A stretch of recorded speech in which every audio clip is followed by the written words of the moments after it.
la frite c'est l'aliment principal.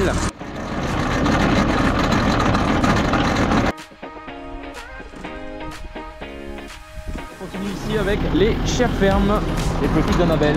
C'est plutôt une réussite. On va parler du mildiou de la pomme de terre. On peut se rappeler de 1845 en Irlande, où a eu lieu certainement une des plus grandes famines européennes, je pense.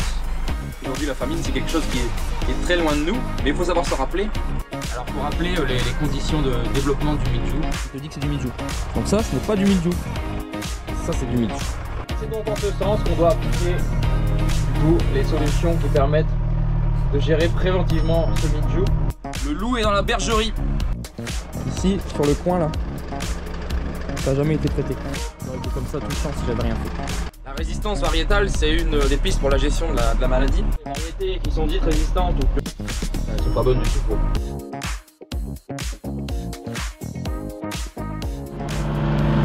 Salut à tous, c'est Clément Maraîcher du Nord.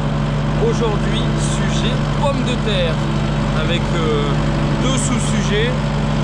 Le premier, arrachage des pommes de terre primeurs. Donc on en est déjà, on a commencé depuis longtemps en serre.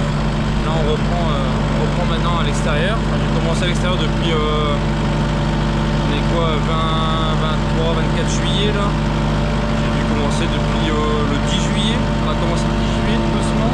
C'était un peu petit mais là ça commence à être pas mal. Voilà. Ici on a les pinches qui sont développement énorme, j'ai jamais vu ça. Vu les conditions, c'est pas étonnant. Et notamment, vu les conditions, en pluviométrie, hygrométrie. Deuxième sous-sujet, le mildiou. Je vous en parle après, mais c'est une année à mildiou, donc il y a de quoi dire. Allez, on va aller arracher les pommes de terre. C'est parti. Alors, les premières pommes de terre, elles sont fragiles, parce que la peau, en fait, elle n'est pas encore faite. Voilà, c'est la pomme de terre qui pèle. Et la peau, c'est la protection de la pomme de terre pour éviter les coups, etc. Donc du coup, on est obligé de les récolter avec une aligneuse ici. Ça met les pommes de terre au sol. Et ensuite, on les ramasse à la main, on les met en caisse. Avec les caisses qui sont sur le bac devant. Ici, on met en route la prise de force. Ça fait tourner la chaîne. Moi, je règle au plus profond parce que les pommes de terre, elles sont assez profondes cette année. Voilà. En fait la chaîne, l'objectif c'est que les pommes de terre elles passent au-dessus et que la terre, si elle est assez fine, passe à travers. Donc après, on ramasse, c'est trop facile, on voit tout de suite les pommes de terre et qu'on ne doit pas les chercher dans la terre. Voilà. Et là du coup avec une machine comme ça il n'y a pas de choc. Voilà, ça fait juste séparer la terre et les pommes de terre et ça les pose par terre.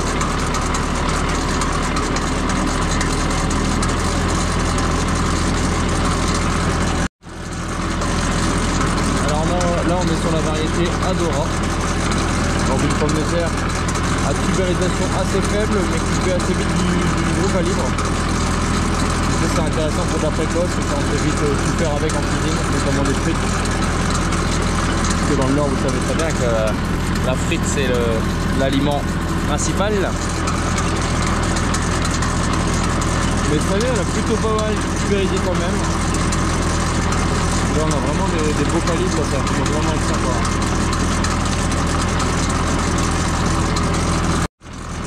Et aussi du coup d'où l'importance de faire une préparation de terre assez fine quand on plante. Donc après la terre se délite assez facilement et passe à travers la grille, enfin la chaîne pardon. La chaîne d'arrachage. C'est rien de pire que quand tu as des blocs ou que la terre elle s'effrite pas bien, tu dois chercher les pommes de terre, c'est horrible franchement. Tandis que là, moi j'enlève les fans et après je ramasse, c'est un tapis de pommes de terre, t'as juste à ramasser.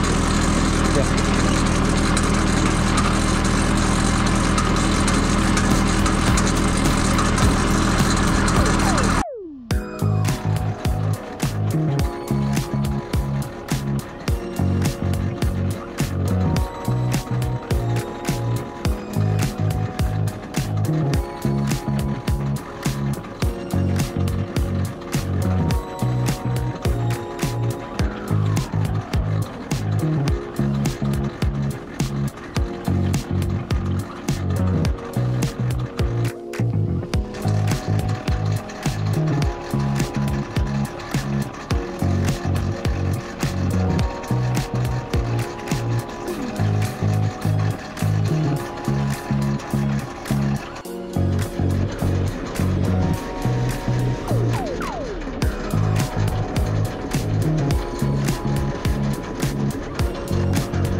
enlever toutes les feuilles avant. Il y en a qui préfèrent faire ramasser direct, tu vois. Moi j'aime bien, comme ça on voit clair.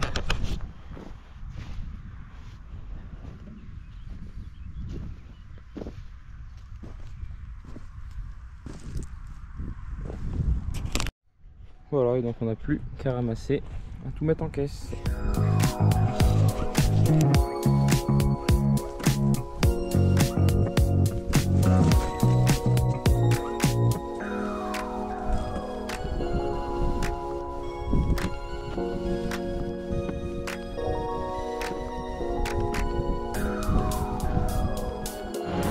Voilà, du coup il n'y a plus qu'à charger les caisses sur le bac et ramener ça à la ferme. Et après on va attaquer les chères fermes de l'autre côté. Allez, on continue ici avec les chères fermes, les petites Annabelle. Elles sont vraiment magnifiques. Donc je vous rappelle, Annabelle qui avait été plantée assez proche, à 26 cm je crois. C'est volontaire, c'est pour avoir un petit calibre, mais surtout du nombre. Ce qui m'intéresse, c'est d'avoir du nombre, une grosse pulvérisation. À l'inverse des binges, par exemple, des fruitables, où là on va chercher du calibre, donc on plante plus loin et on espère avoir moins de pulvérisation. Les chères fermes, c'est vraiment ces pommes de terre vapeur, pommes de terre à l'eau. Donc pour les raclettes, etc., c'est bien d'avoir des petites pommes de terre, enfin pas trop grosses quoi. Et c'est une forme un peu allongée comme ça, donc ça se mange en fait entier. Quand vous la mettez en raclette, il ne faut pas qu'elle soit trop grosse, sinon c'est pas forcément très agréable. Et franchement là c'est plutôt une réussite. On a un calibre qui est assez homogène. Alors en termes de calibre souhaité, ça c'est voilà, ça c'est le maximum. Donc là elle va encore grossir. Mais c'est pas très grave puisque à côté on a encore des petites qui peuvent grossir. Une comme ça, voilà, l'objectif c'est d'avoir, si je pouvais choisir, j'aurais uniquement des calibres comme ça. Ça c'est parfait. Malheureusement il y aura toujours des plus grosses et des plus petites. Donc on laisse grossir un petit peu les têtes, on va dire, pour maximiser le rendement. Et après, ce qu'on va commercialiser nous principalement, ce sera calibré sur des petites comme ça, on va dire. Voilà. Et les plus gros calibres ils partiront sur la partie traiteur, un peu comme j'expliquais sur les oignons. Tout ce qui est transformation, généralement les traiteurs, les restaurateurs ils préfèrent avoir des plus grosses, sauf quand ils travaillent les produits entiers, ils préfèrent avoir des plus grosses pour que ça aille plus vite en cuisine quoi. Et du coup c'est un bon compromis. Ici on va encore on va les laisser en végétation encore 2 à 3 semaines grand max. Et après on va les défaner pour stopper justement le grossissement, parce que ça pourrait devenir assez gros si on les laisse. Même si je vois que ça commence un petit peu à se tasser déjà la végétation. C'est une assez précoce l'Annabelle hein, donc et surtout fort resserré comme ça, ça empêche de grossir trop. Elle va quand même faire son cycle, mais ça va moins grossir. Et c'est pour ça que c'est important de bien les serrer. Si je mettais ça par exemple à 40 cm, et ben j'aurais déjà pu les défaner cette semaine, ça c'était sûr, parce que ça aurait déjà pris un peu plus de calibre. Allez, on va ramasser ça. Voilà, et puis en enlevant les feuilles on voit bien la quantité de tubercules qu'on a, et c'est vraiment ce qu'on recherche, ce qui est hyper intéressant. Et l'homogénéité aussi, c'est vraiment top. Alors après un petit plus aussi qui est intéressant, alors qui n'est pas gustatif mais vraiment visuel, c'est la blancheur de la peau.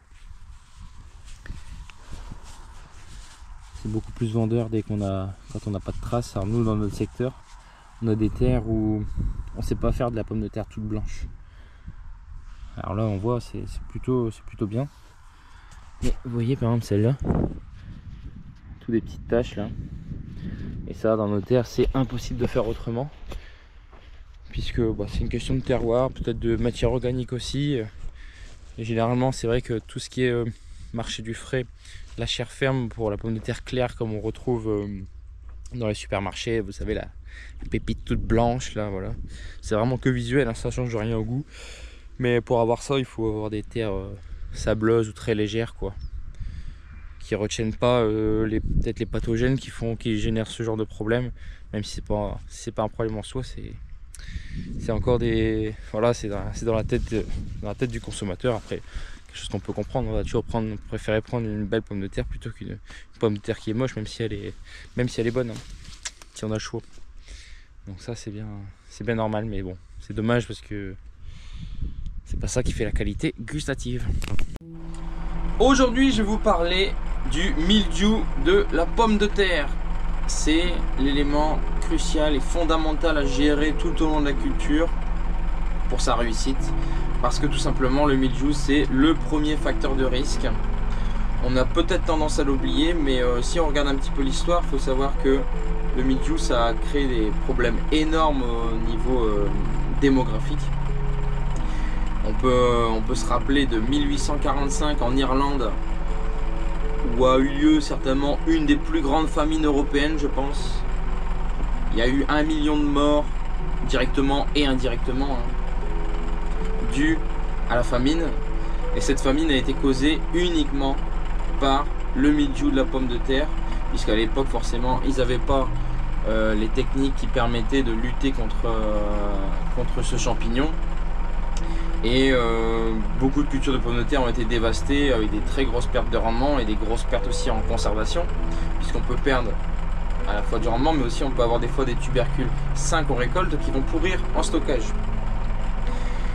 Et donc voilà, ils n'avaient pas les méthodes de lutte, donc beaucoup de pertes, ce qui fait que, et à cette époque, la pomme de terre c'était certainement, enfin, c'est sûr, c'était l'aliment plus que majoritaire de leur nutrition à cette époque là, quoi.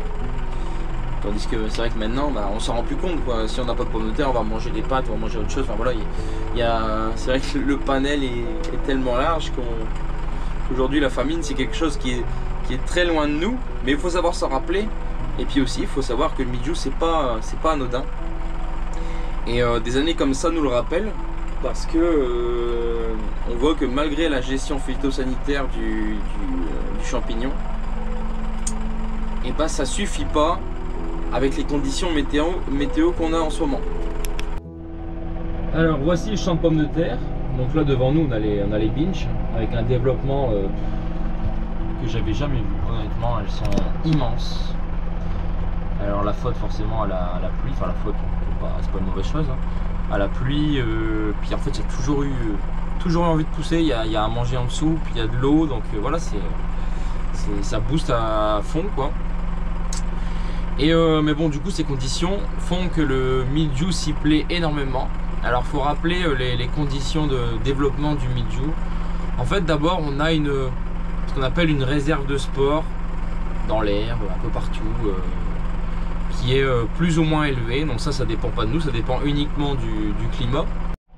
Donc cette réserve de spores, elle peut grandir ou elle peut baisser en fonction des conditions. Par exemple si on a un très gros coup de chaud, très gros coup de sec, cette réserve de spores elle peut diminuer, parce que la chaleur elle va tuer un peu les spores de mildiou dans l'air. Par contre en ce moment on a toujours des conditions qui sont favorables au mildiou, donc cette réserve de spores qui se dissémine un peu partout avec le vent, etc.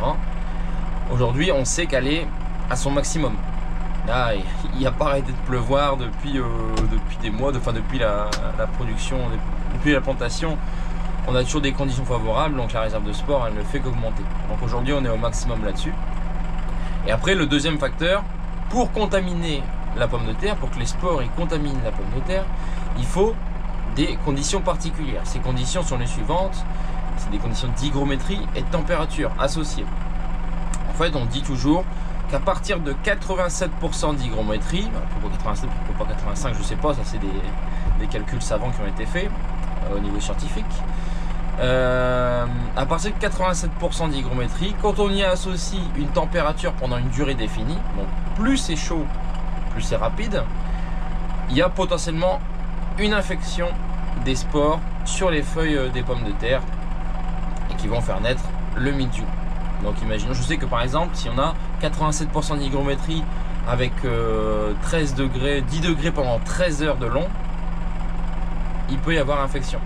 Si on a par exemple 87% d'hygrométrie avec 20 degrés, ah bah là il faut plus 13 heures, il faut peut-être 5 heures, je sais plus c'est quoi les chiffres exactement, mais grosso modo c'est à peu près ça. Et donc on en vient à la lutte contre le mildiou. Alors je vais vous montrer du mildiou. Alors heureusement on n'en voit pas tous les ans. Là cette année je ne vais pas dire que c'est alarmant, c'est quand même assez inquiétant dans la mesure où le contrôle via ce qu'on utilise en lutte chimique n'est pas tout à fait suffisant. Donc malgré ce qu'on fait, on a quand même des développements de mildiou. Donc clairement aujourd'hui il n'existe aucun moyen de lutter curativement contre le mildiou. Quand il est là, on peut rien y faire. Par contre on peut limiter sa propagation le long des plantes, entre les plantes. Et donc déjà, le principal, c'est d'aller voir ces parcelles et de voir s'il y a du mildiou ou pas.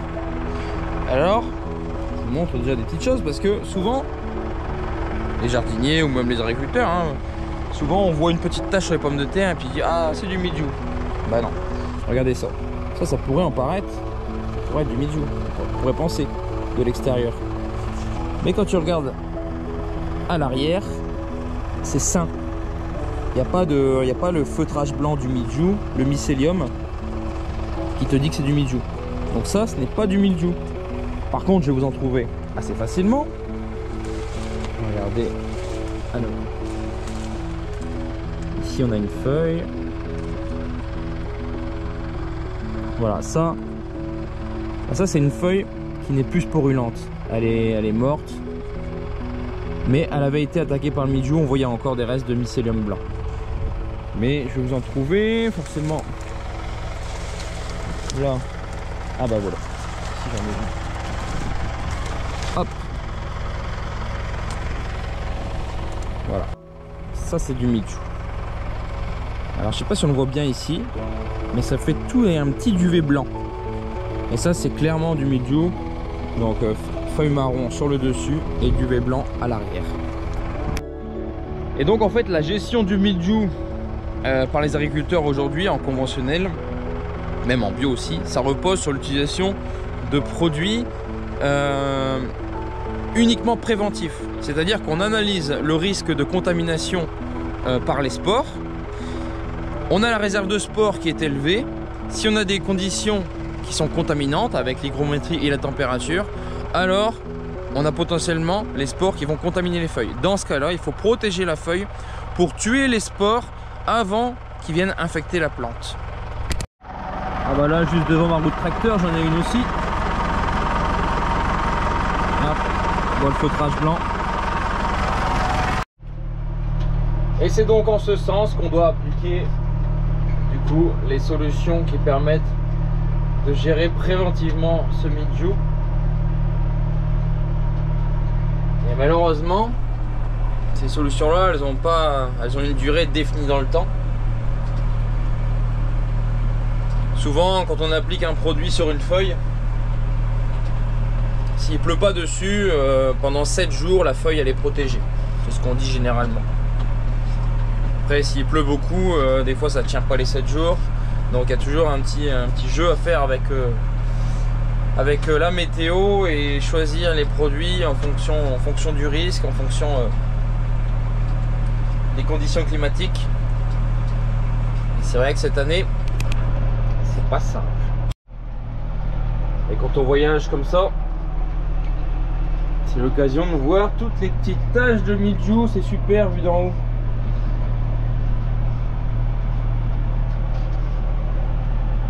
C'est pour les producteurs de pommes de terre, c'est certainement le truc le plus stressant. Quand tu vois que tu as le mildiou qui est là, souvent on dit le loup est dans la bergerie. Et il sort pas comme ça le loup. Hein. Ouais. On voit toutes les petites taches par-ci par-là. Donc c'est pas... On va dire, il n'y a pas des gros foyers sporulents de mildiou. C'est pas, on va dire, c'est pas le feu. Par contre, ce qui est embêtant, c'est que c'est disséminé, pardon, sur la majorité de la parcelle.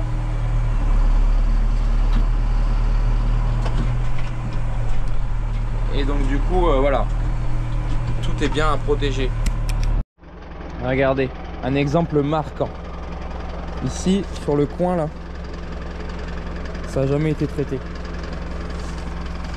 Vous voyez ça?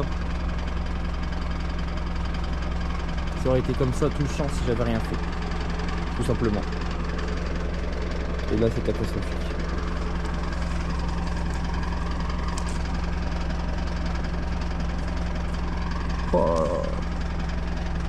Pas beau. Voyez la différence de développement végétatif entre les variétés. Là on a les primeurs. Bon, elles commencent à se tasser aussi, c'est vrai. Donc du coup elles ont un peu baissé.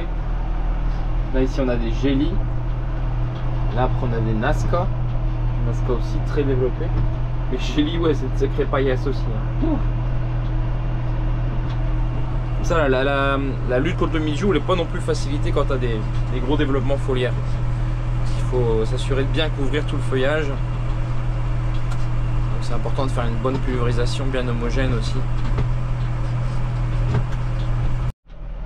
Par contre, il va falloir qu'on passe urgemment pour enlever les Datura. Pour ceux qui ne savent pas ce que c'est les trucs qui dépassent là. Ça fait des... C'est des plantes à la base qui étaient ornementales, qui sont arrivées comme ça. Des fois dans les terreaux, je ne sais quoi. Bref. Sauf qu'il y a plein de graines là-dedans et c'est une saloperie parce que ça lève facilement. Même avec peu de soleil. Donc souvent, des fois tu te dis, ah ça y est, les pommes de terre elles couvrent le sol, du coup ça peut plus lever derrière. Mais non, le Datura il y arrive quand même. Avec un petit peu de lumière. Alors là j'ai vu tout à l'heure, à côté c'est les Annabelles. C'est là-dedans qu'est arrivé le mildiou en premier. Donc certainement une sensibilité variétale un petit peu plus élevée. Et du coup dans mes binges là sur les quelques premiers mètres on voit que c'est plus infesté qu'en plein dans la parcelle. Donc on a un effet aussi, quand on a du mildiou à côté ça se propage plus facilement aussi.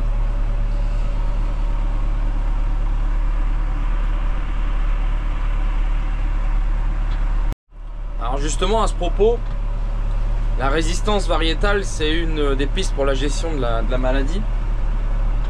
Mais aujourd'hui c'est très peu abouti puisque on a des variétés qui sont un petit peu moins sensibles, mais dans des périodes comme ça franchement on voit quasiment pas la différence.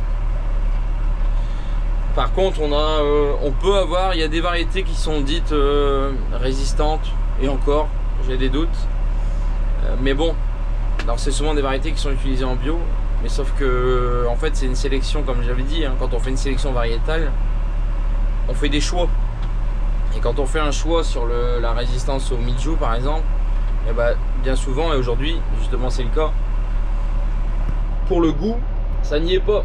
Et souvent les variétés qui sont dites résistantes ou qui ont une résistance assez élevée face au mildiou, elles sont pas bonnes du tout quoi. C'est ça le problème. Donc du coup aujourd'hui on est un peu dans l'impasse par rapport à ça, mais c'est vrai que la génétique c'est certainement la piste aujourd'hui qui va permettre de gérer le problème à l'avenir quoi.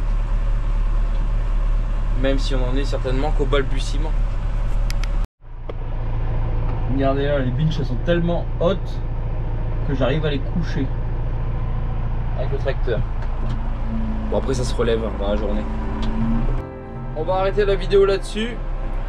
On croise les doigts pour que ça se passe bien. Je vais pas te dire que je suis confiant, je vais pas te dire que je suis désespéré, mais bon. On va espérer surtout qu'il y ait du soleil et de la chaleur pour nous aider dans la lutte, parce que aujourd'hui on a beau faire ce qu'on veut, s'il continue à pleuvoir, s'il continue à avoir un climat humide, doux et humide comme ça peut mal se passer et puis aller vers des situations catastrophiques où on devrait arrêter la culture, donc la broyer, pour éviter que le mildiou se propage jusqu'au tubercule, puisque en fait au début il arrive sur les feuilles, ensuite il va sur la tige et il descend en fait jusqu'au tubercule, et là soit le tubercule il pourrit en terre, soit il pourrit pas en terre et puis après il pourrit en conservation, et là c'est encore pire. J'espère qu'on n'arrivera pas là parce que là ça ferait mal. Bref, va toujours faire. Enfin le maximum et puis la suite au prochain épisode. Pour ceux qui ont des pommes de terre, n'hésitez pas à me dire comment ça se passe par chez vous en commentaire. Et puis comme d'habitude, on like et on s'abonne. Allez, à la semaine prochaine pour la suite des aventures, des folles aventures du maraîchage. À nous stocker.